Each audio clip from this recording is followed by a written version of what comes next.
What is going on, guys? In today's video I will show you the top 10 biggest mistakes that you should avoid in Path of Exile 2. In my opinion, POE 2 is not difficult but very punishing, so being aware of that and avoiding the biggest mistakes may save you countless of hours of grinding, and just overall improve your experience. Making a mistake once is okay, but making those mistakes continuously will destroy your gameplay and the main storyline. It will be very difficult for you to start over a new game, because it will be too late to understand your mistakes and their consequences. So if you're ready to learn and avoid them, then let's get right into it. So first off, we will take a look at the passive skill tree, and how many players spend them wrong. The skill tree is the symbol of every RPG. Without skills, your character will be incomplete. But the question is, are you using the skill tree in the right way? Path of Exile 2 is hard to understand at the beginning, especially for new players. And it is okay if you spend skill points in the wrong direction. However, I suggest you to follow my build guides so then you can make things right and spend your skill points in the most efficient way, depending on what build and playstyle you're trying to build. In PoE 2, earning skill points takes a lot of hard work, so it will be wise not to spend your skill points recklessly. Of course, you can refund your passive points later, but only at a cost, so following a specific setup is extremely useful. Also, understanding the passive skill tree can make or break your character, so investing more time in this specific section will definitely upgrade your knowledge of the game. The passive skill tree is divided into 3 different attribute areas, so strength, dexterity and intelligence, and each class has a different starting point on the passive skill tree depending on their affinity to those attributes. If you are following a build guide, make sure to not deviate from it. Some of the decisions that I make might not make sense at first, but is going to pay off later. If you're looking for a full beginner guide with the skill tree, full breakdown and much more, then I recommend to watch my previous video. Second, we have that players waste important currencies. Just like skill points, the currency orbs and other currencies matter a lot.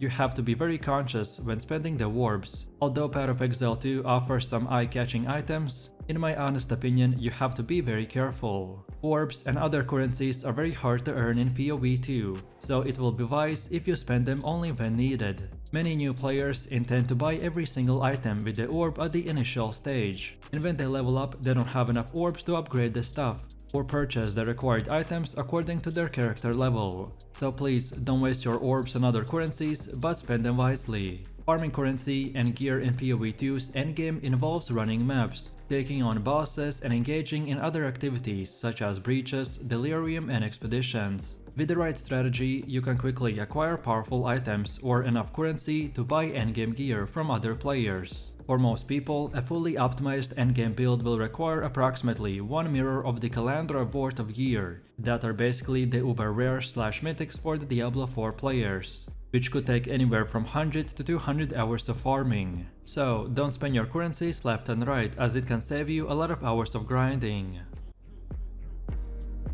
The next mistake is that players prioritize the wrong activities first. You've definitely heard me saying in a lot of my videos that PoE 2 is very grindy. So if you don't have a lot of time, prioritizing activities that will give you the most out of your time is definitely worth it. The whole endgame experience can be very complicated at the start. So here I've summarized the best activities that are worth your time to get the best gear possible. First, this should be self-explanatory, but after level 65 you should explore the Atlas of Worlds by using waystones to discover different endgame activities. Second, keep an eye out for relics to enhance the future runes and jewels to make your character stronger. Then third, I recommend to collect targeted items and soul cores to go into them. Fourth, there are also several endgame activities, each one gives their own rewards, so for a full endgame breakdown, watch my previous endgame video. Then fifth, breaches are 100% worth doing, as if you kill monsters quickly, you will gain powerful rewards, including cataclysms and breach rings.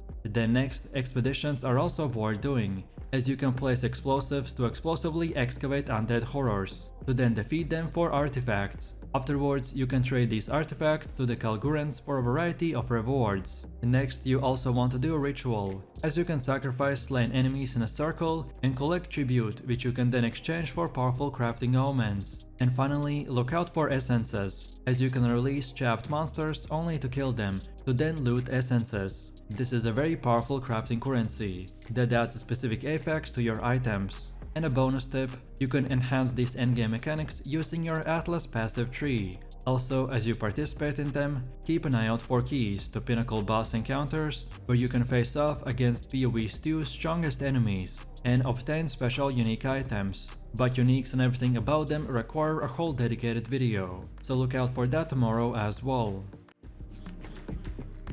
Then next we have a very simple mistake, but which I see very often players making, and it is not using the loot filter. It's really surprising that not many players know how to use a loot filter or its purpose in the game. Tons of loot will drop during your gameplay, and while you would love to pick them all, there's not enough space for it. The loot filters allow you to filter out the trash items, so you can only pick the items worth picking and focus on clearing content instead of spending time to playing the inventory Tetris. So definitely go into settings and get your loot filter figured out. The same thing applies for just adding new keybinds or adjusting your settings to your own liking. I personally like to turn on quest tracking, clock, show corner map and auto center map, while I like to fine-tune the landscape transparency, map zoom, and I prefer to turn off the screen shake. I also recommend to turn on all live bars, tune the map and adjust cursor options to your preference. And finally, you have to put instant abilities on the left mouse button to use instantly while moving. This was a huge life improvement that I found out way too late. Next we have the overconfidence problem. Being overconfident has killed a lot of hardcore players in this game. Too many if you ask me. This holds true for softcore players too, because when they are dominating the easier content, players don't invest in essential items that make the build strong, which makes them hit a hard wall. These players then need to go back to the drawing board to see which aspect of their build is not synergizing properly. Instead, they just stop playing as they get frustrated, so either way you respect your passive tree or may need to start a new character altogether. So please spend the extra time researching and following the guides, as before making them, we invest countless of hours and we make our own mistakes so that you can avoid them and save yourself from that pain. The game punishes you incredibly if you're not clever in considering synergies. Even though you can get more equipment by farming, it is tough to refund the passive tree points you invested in. If you're trying out new things and new builds, it is okay to stick in for it till level 30, but after that it's waste of time. You can test out different skills you enjoy and then find that build that works around that playstyle. When you have built your character around a specific skill and worked on a guide for that, you will have a strong character at the end of the game to tackle the Atlas content. Atlas of Worlds and maps are the endgame mechanics, which will give you some of the best gear in the game.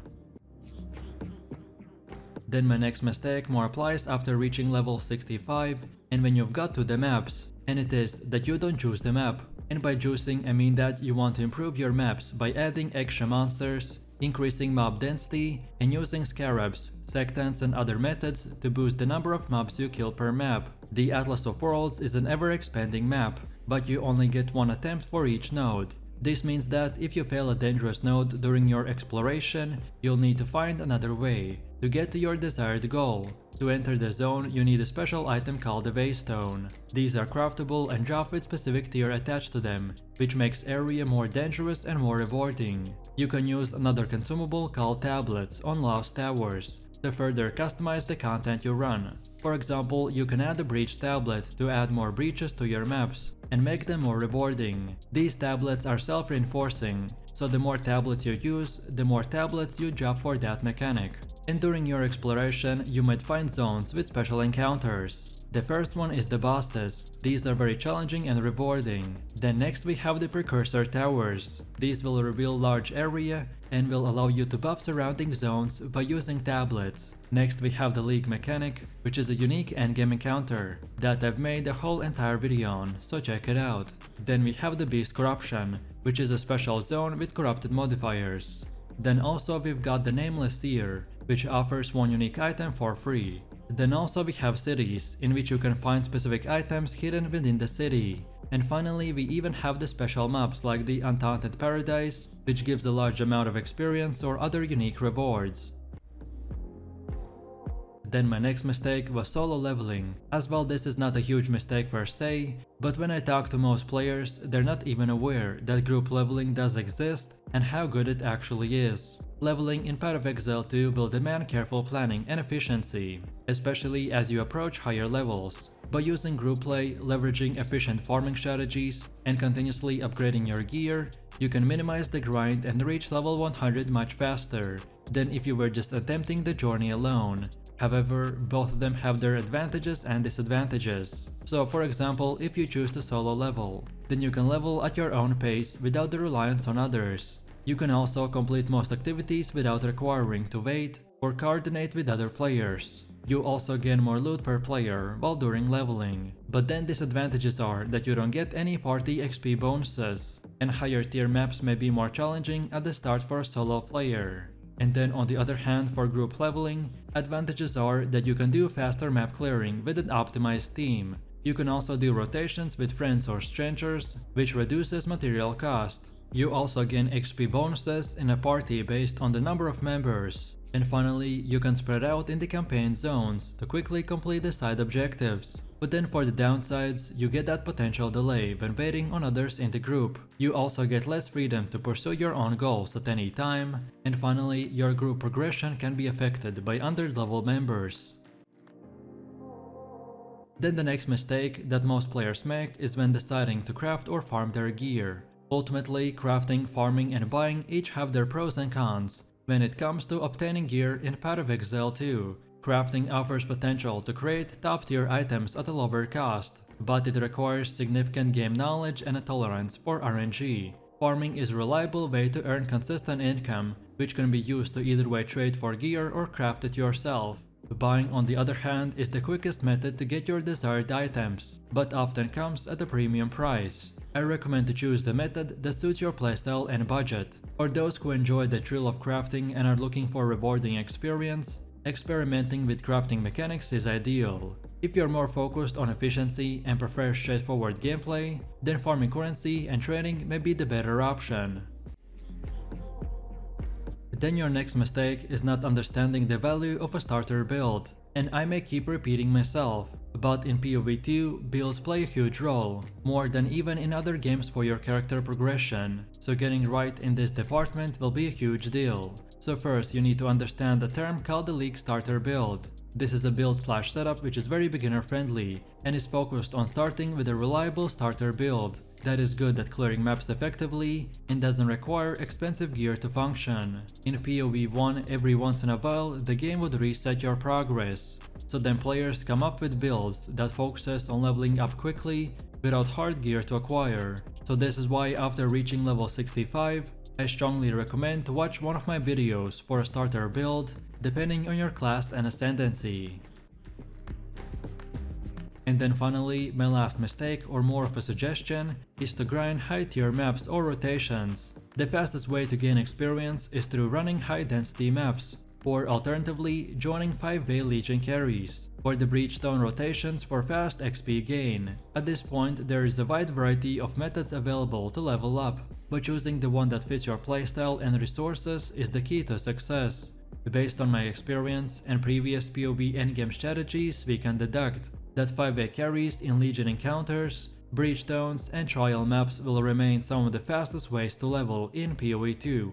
However, if the meta changes, I will of course make an updated video. So let me introduce you to my favorite method of leveling, which is the 5-way Legion carries. Here the density of the monsters is extremely high, and with the help of Arrowbot, the carry player can clear the instance while you AFK and gain experience. By doing this, you can minimize the time spent grinding XP. So if you get someone to carry you, then you can farm currency for about 15 to 20 hours, and then spend 10 to 12 hours AFKing in these 5-way rotations to quickly level all the way to 100. So if you enjoyed this video, click like, subscribe and comment. If you're interested in more content, then check out my channel and I will see you in the next one. So take it easy, peace.